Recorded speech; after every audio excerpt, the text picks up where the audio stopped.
Welcome back to For the Love of Men podcast. My name is Courtney Shand. I'm hosting with my friend Bree Mosier, the one and only. Bree, before we dive in, tell my friends who you are and what you do. Yeah, my name is Bree. I work with mostly female entrepreneurs to help them start and scale soul-led companies and attract in healthy, empowered masculine energy through embracing their feminine energy, their sense of pleasure, dropping into their body, somatic work, all kinds of things. It's really juicy and fun. Courtney, tell the people your magic and what you do. Yes. Queen Courtney, hello. Queen Courtney. Nice to meet you. Hello. She's got a crown on. If you're listening on the show and you haven't seen our TikTok, Courtney wears a crown. Hop over to TikTok. And check it out. And it grows out of her head. So Yeah, I can't take it off, so sorry. My name's Courtney Shand, and I am a relationship coach as well. I am a feminine energy coach. I specialize in helping women really activate their masculine energy so that they can support themselves from the inside, creating that nice, sturdy structure that allows their heart to soften and radiate out in the world in everything that they do, their creative expression, their work, their play, their dating, their health, all of those things get activated or get elevated when we are able to activate that masculine energy.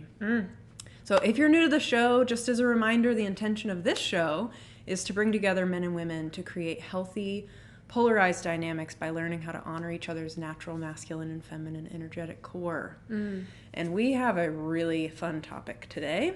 Bree, do you want to tell my friends what we're talking about today? Ooh, the masculine mask in women.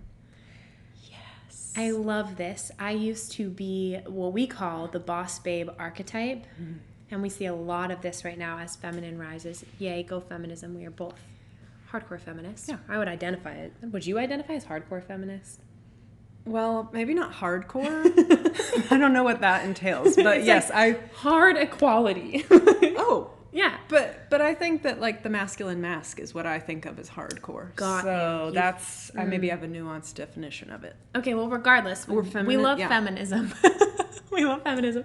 But the masculine mask can show up in women, and there's a couple different types.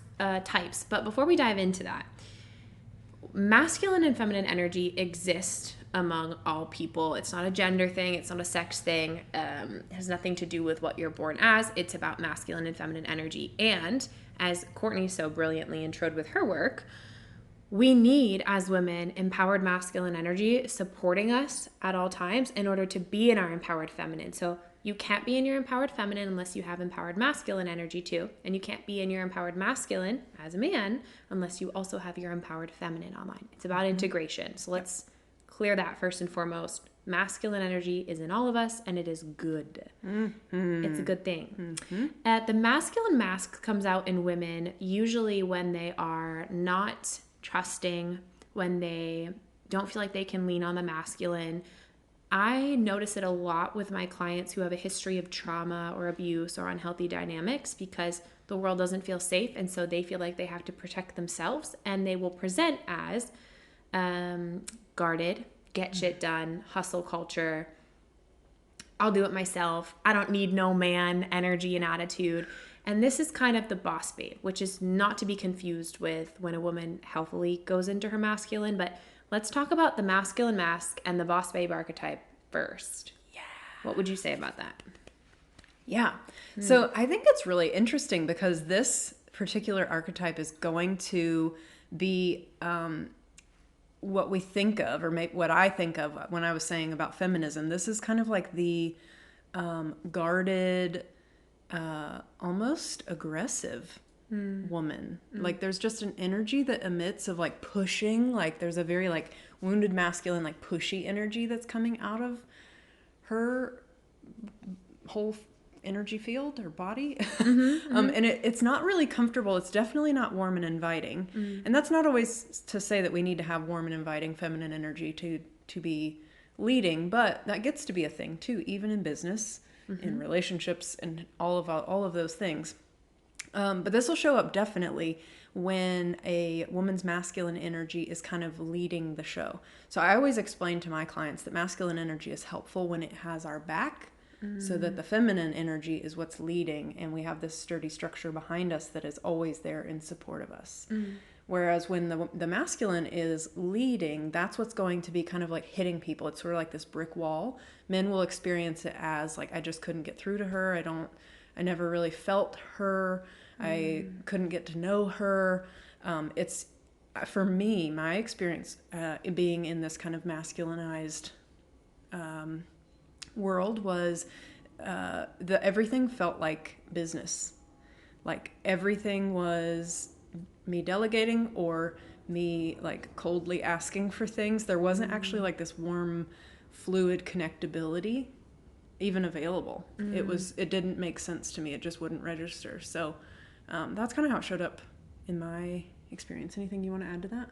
The boss babe archetype. Yeah. I think there's just a lot of pressure on achieve, create, and sometimes, not always, but sometimes to a wounded degree where it feels like she has to prove herself.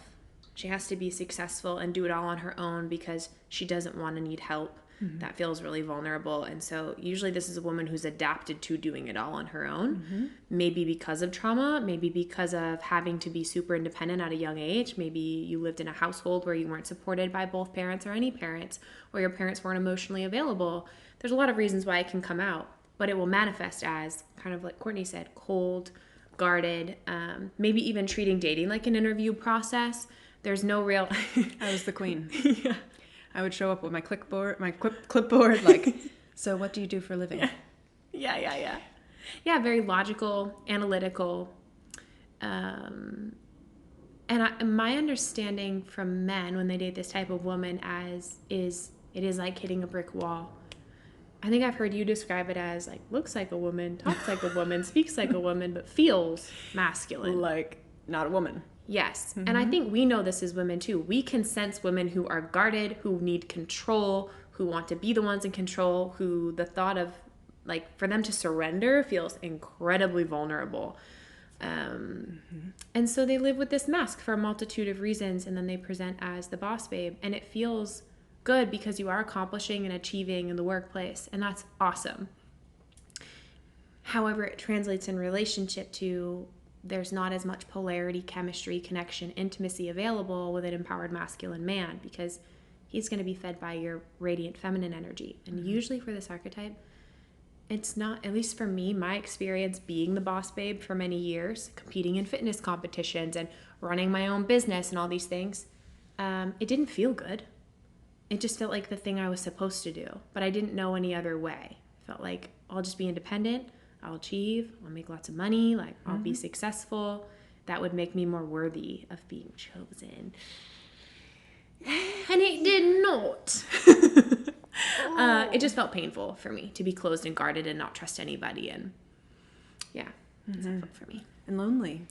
That's something that I hear a lot as well, is like you can achieve all the achievements that you want, but at some point connection becomes the ultimate currency. Like if you can't earn it, like you have to be able to facilitate it to get that need met. It's not something that you can purchase. You have to learn how to do it, and that's what really happens, is that feminine energy is never nurtured and never fed, and it's sort of this like empty, hollow feeling at the end of the day. Yeah, and burnout. Yeah, this will show up in health big time. I see this a lot in health. When women will push themselves really hard, like you were saying with the fitness competitions. Thank you. I was like, what is that called? Competition. Sports. Me. Sports. Yeah. Anyways, so I see it in that domain a lot, where the wounded masculine will come up and it really just like forces a woman. It kind of like compels her to almost like run from the tigers. Like they just have to like keep running or else they're going to get eaten. Yeah. That's the feeling, the energy that it feels like. And I would say as well that for men, not only does it feel like getting hit by a brick wall, but it also feels like getting bulldozed. Because her energy is pushing. That wounded masculine energy, you can always tell wounded masculine energy because it's pushy. It feels like it is pushing you. And when that's happening, what's happening for a man who, even if he's an empowered masculine man, is going to get bulldozed and feel really emasculated in her presence. He doesn't get to feel like a man because she's coming in and like I can do this better than you, move over. And I've been there.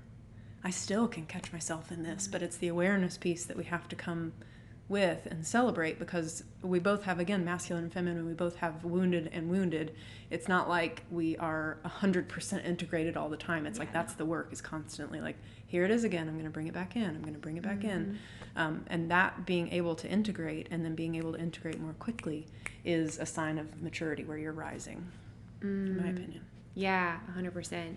I think this type of woman also has trouble receiving. So we've talked about men winning points, not literal points, TikTok family. We got some tea from that. I got some points. We don't mean literal points. We mean men can feel like they can't win with her because she's always almost like beating him to the taking care of. Like, she'll make the plan, she'll make the reservation, she'll pick him up. It's on, her timing.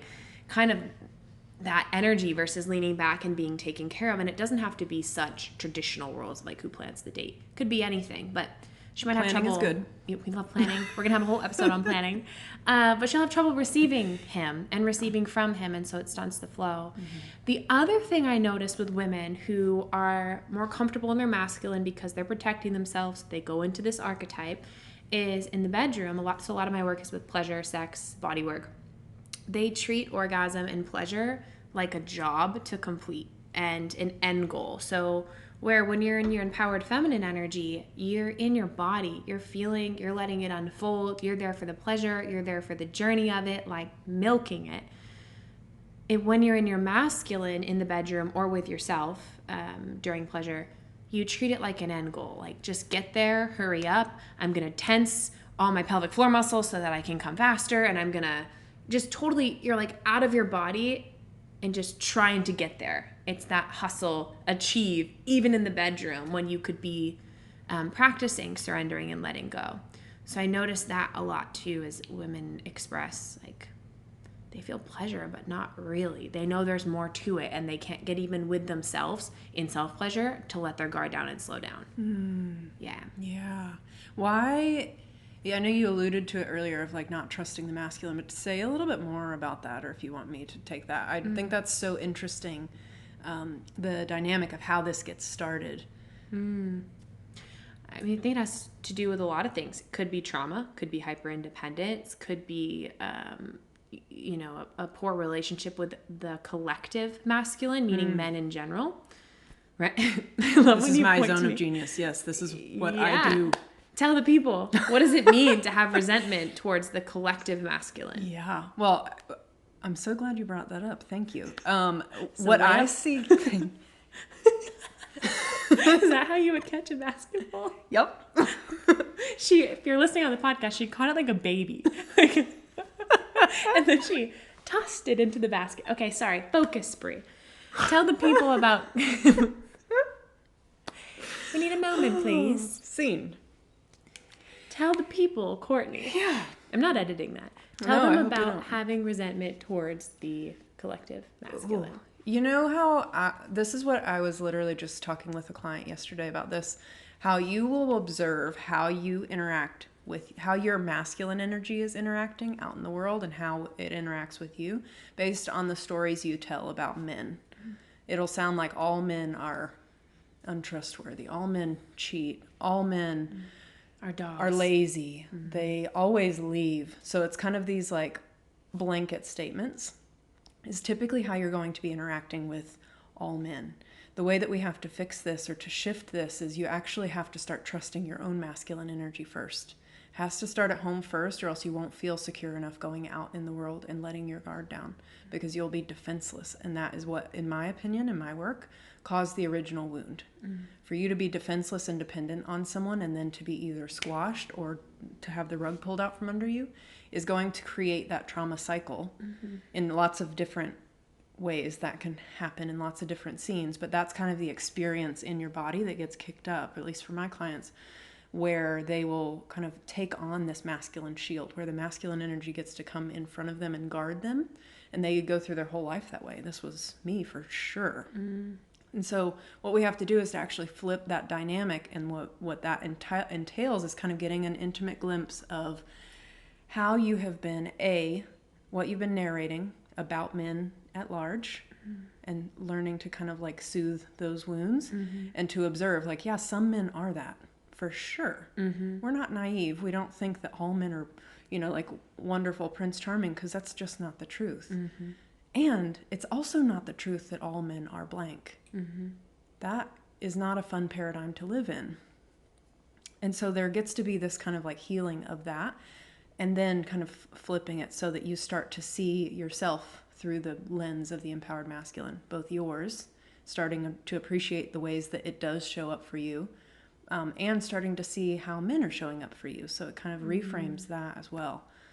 It's a really beautiful process. I hope that kind of made sense. That's a lot to do in 30 seconds, but... Totally. And it takes a long time. Yes. I find. Because there's nuanced stories that you'll catch yourself being like, oh, it's just how men are. They always do this. And it's like, I need to clean that up.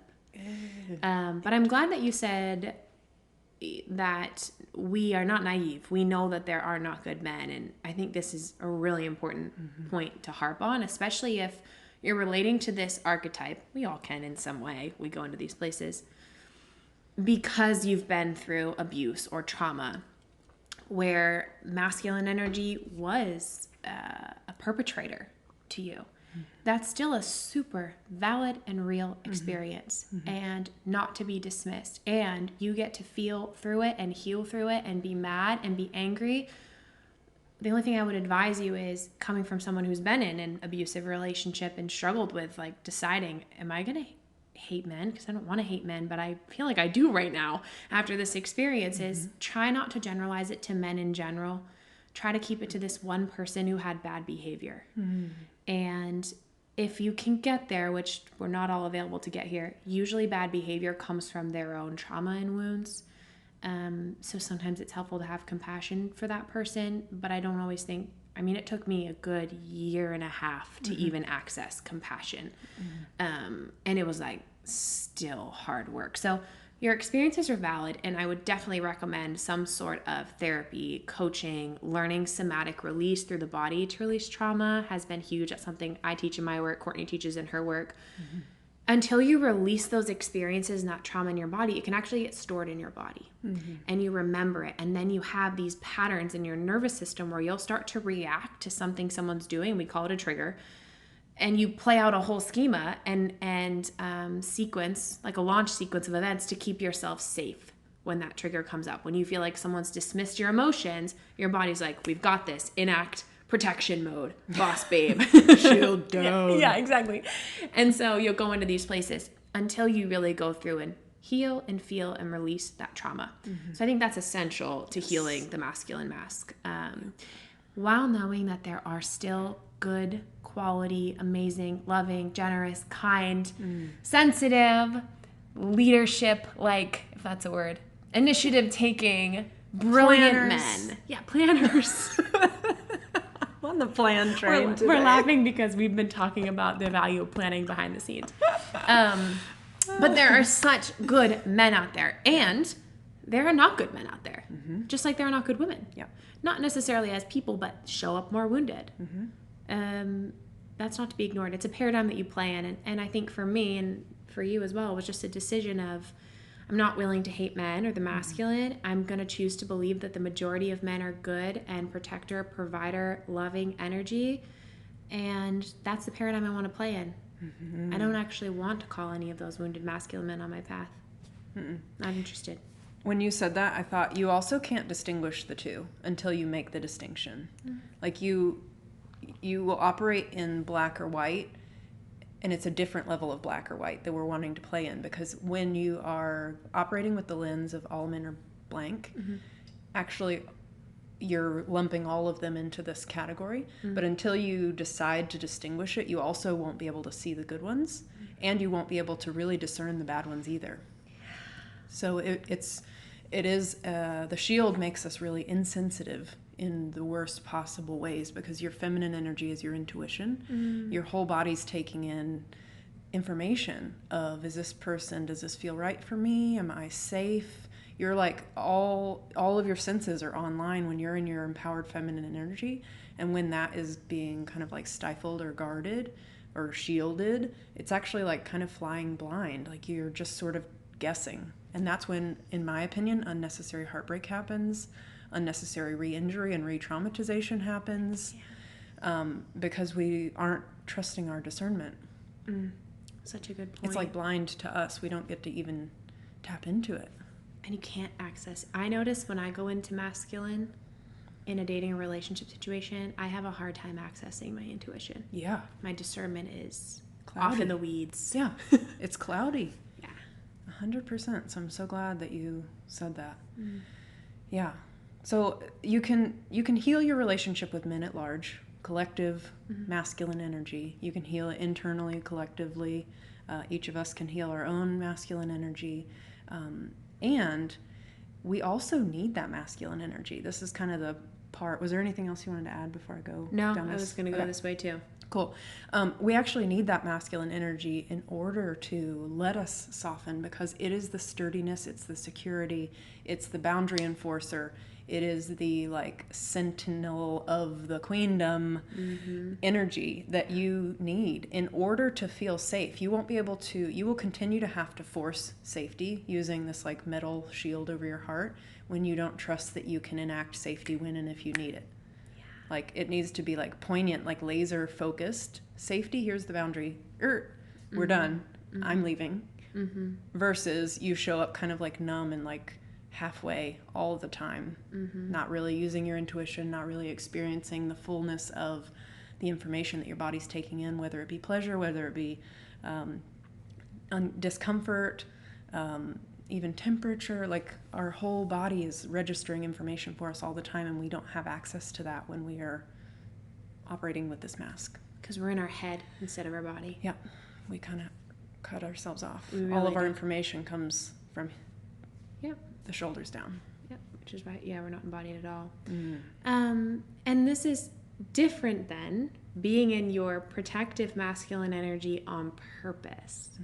So we've got the boss babe archetype and the wounded masculine shield mask that we put on as women. We've also got healthy masculine energy. And then I think the third component is when you don't feel safe and secure with the masculine partner in front of you, you will enact your own empowered masculine energy to take care of yourself. Because you don't trust his masculine energy is stronger than yours, you'll put your masculine energy on. And I don't think that's wrong. I don't think so either. Yeah. I think it's where you put it. That's the difference. Same. That's the distinction that I like to make.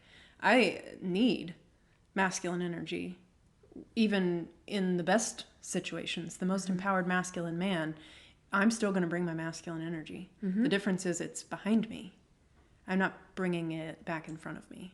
When it's in front of us, that's usually an indicator that there has been a boundary that's been violated that has not been discussed. There's some hurt feelings, and she's kind of like going into protective mode just instinctively. Like you were saying, we don't always have like conscious awareness that we're doing it sometimes. Yeah. And sometimes it is just like, I just need a moment. Hold on. The difference is when we can pull that masculine energy behind us, it actually causes us to elevate into this empowered queen energy. And I always tell my clients, like, the crown needs somewhere to sit that is stable, and that is your masculine energy. Otherwise, it's going to be kind of like wobbling all over and not have anywhere to sit. Yeah, it's really the difference between, is your masculine energy supporting you or protecting you? Yes. Is it supporting you or guarding you? And again, it is appropriate at times. If you're with a partner who's always, crossing your boundary or not keeping his word, and you're feeling like, I can't trust him, I don't know where we stand, you're contracting, I don't think that's meant to be ignored. Yes, you can do a check-in too. Is this my trauma? Is this my old stuff coming up? I highly recommend that, because it might be. But if you've done that check and you're like, no, I feel good, I just don't trust his masculine energy to hold me and lead me, then your body is signaling you that your masculine energy is more stable or reliable than his is in that moment. And that's good information your body's giving you. So your body says, well, then I'll hold myself. If you can't hold me and I can't depend on you or your word, then I'm going to hold myself, which unfortunately for men, if they don't know this, they start getting confused with, well, where did this soft, open, feminine woman go? That goes away. You don't get to experience the juicy, soft part of the feminine if you've been violating boundaries and not keeping your word. Not because we're like, you're getting a punishment, like I'm going to leave with my mask. It's truly, we cannot even help it. We just start closing. Heart, mind, legs, start closing. Because I don't trust that I can be vulnerable with you because you're not protecting me. Yeah. You're not leading. You're not holding me. All these different things. Yeah. I'm so glad that you said that because it is instinctive. And it's so, it's something that I think a lot of women will try to like overpower, you know, like especially in the feminine energy world. They're like, I need to not be so masculine. Yeah. And sometimes that information doesn't need to be ignored. And it's also not a bad thing. I want to actually bring some compassion to it for the men and the women in that dynamic because a lot of times, the men may not be aware because the woman hasn't expressed that this was a boundary either to begin with or that it's been violated. So he's kind of like, what happened? And that's not to make him look stupid. Like we can't see each other's boundaries if they're not being Sometimes displayed. they get crossed for you to find them out. Yeah. And that's part of it. And it's also sometimes that developmentally that you're on different kind of planes at different moments. And so sometimes like if you've done a lot of personal development work and your masculine energy is like online supporting you and he hasn't done that part yet, sometimes it can be very activating and bring him back to like growth point neutral where you're both back on the same page. I know that's been my experience where I've held myself where it's been like, okay, well, my masculine energy has me and I'm going to trust the heck out of that. Yeah. Because I'm not able to trust this part of you yet. And by doing that, it gives the partner the opportunity to do their work and meet you there. And step up. And that's typically what happens. And that's why a lot of couples will grow together. You know, we're constantly like activating and elevating each other based on the boundaries that we uphold. It kind of gives your partner an opportunity to rise to when you're willing to hold yourself sturdy.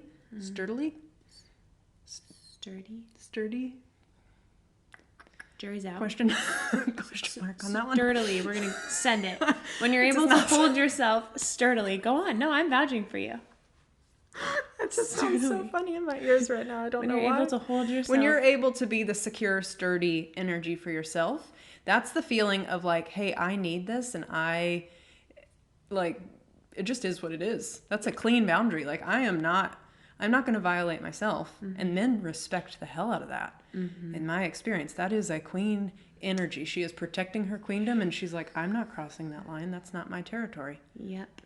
And he does his work and rises to the occasion. Yep. Or he doesn't. He says, I can't provide that for you. Yeah. And he moves along. Yeah. And either way, it's not like you having to pull him or you like pushing him.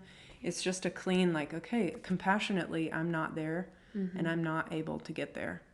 And on her side, in this example, like, this is what I need. Yeah. And I'm not willing to live without it. Right. If it's a non-negotiable for you. And when I've held myself in those moments of negotiating a need with someone I'm dating and they've not been able to meet it and I've had to say like, well, it's really great getting to know you. Like, I think it's best that we cut ties because we're not going to be able to win with each other. You know, I'm needing something that you can't provide. It has always ended amicably, really well, in a mature manner. And most of the time, that person comes back around either like interested again, and you get to set a boundary. Or I've actually had recently someone come back and apologize that I wasn't able to provide for you what you needed and the way that we ended things. And I don't feel good about how I showed up in that. And that is nice. So if you end it in an empowered way, you're both going to feel good and clean about it.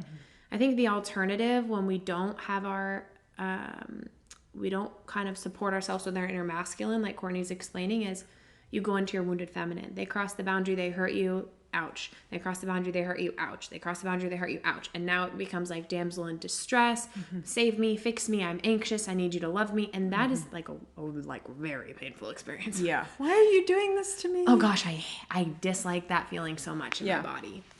So the medicine for that is, nope, I'm going to support my own life. I'm going to fall in love with my own life. I'm going to take care of myself. I will share what I need. And if that's available, then great. And if not, then I trust myself to walk. Yeah. Yep. To get creative about how else to get it met.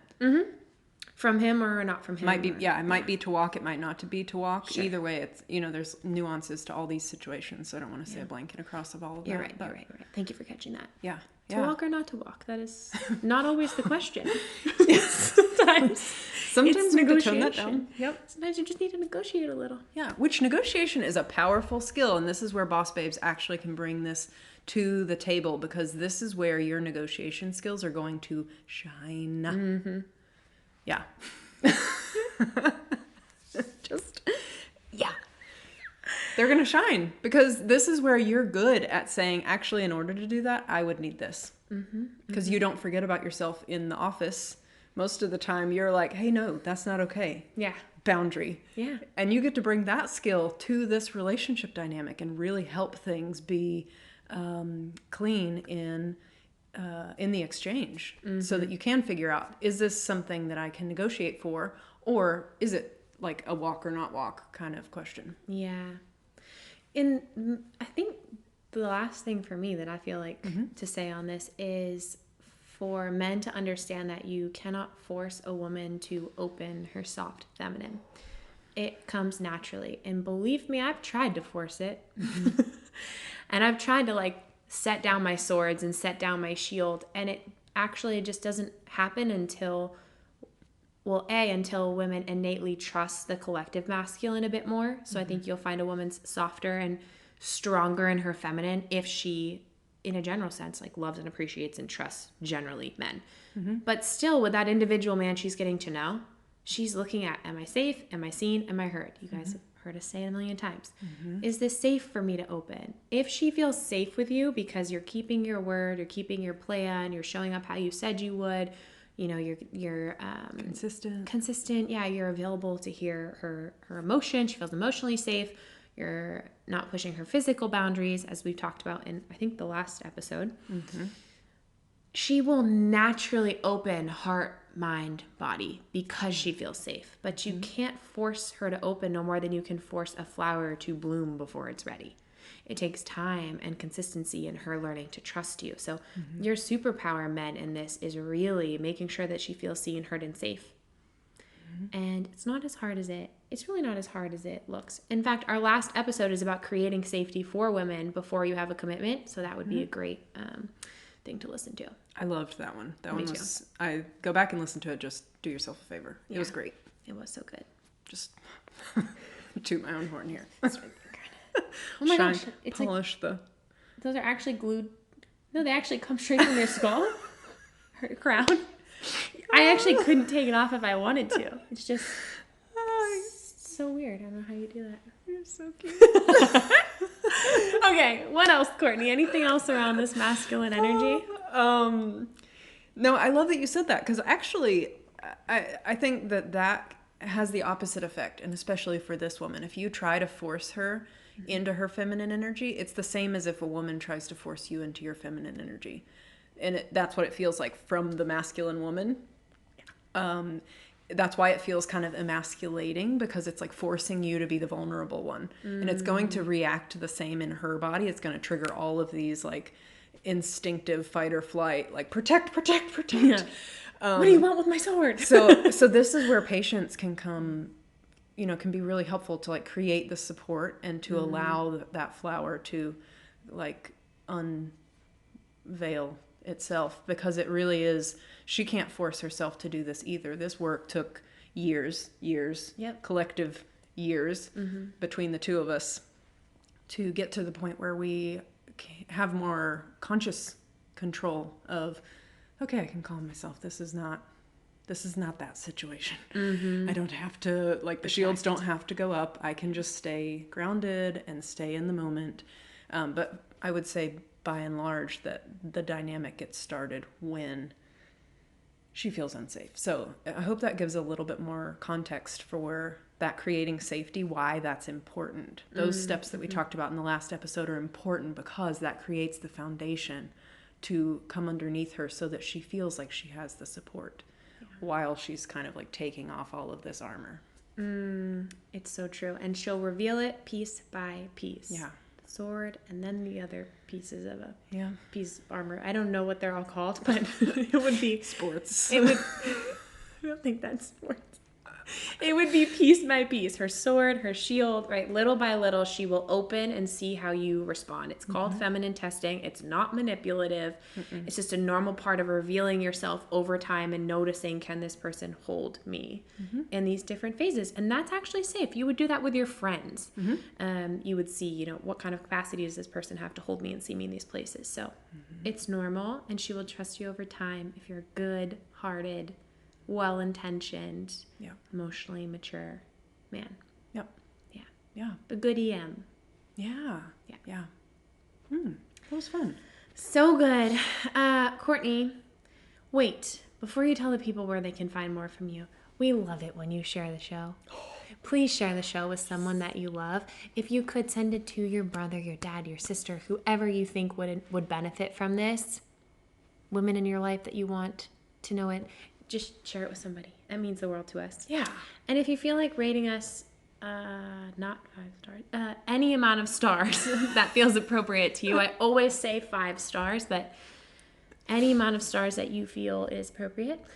That would be great because that helps us rank in Apple and Spotify podcasts. So we appreciate your reviews that have been coming in. And thank you for all of the questions, the feedback. Lots of you are coming into our programs. Yeah. So we are so thankful, and we just adore working with you. We adore your questions. Yeah. We adore the listenership has exploded. Yes. We're really grateful. I love it. I love it. And to do this work is like such an honor. This feels like what I'm here to do, and I know that so fun. You've said that too. So to have you guys come into this work where we get to actually kind of dismantle this in more of a one-on-one or a group setting, a little bit more intimate setting, is where that deep transformation comes from. So if somebody wanted a deeper transformation with you, Courtney, where would they go? Funny you ask. Oh my gosh. Wow, we are some type of way. So all my information is going to be on CourtneyShand.com.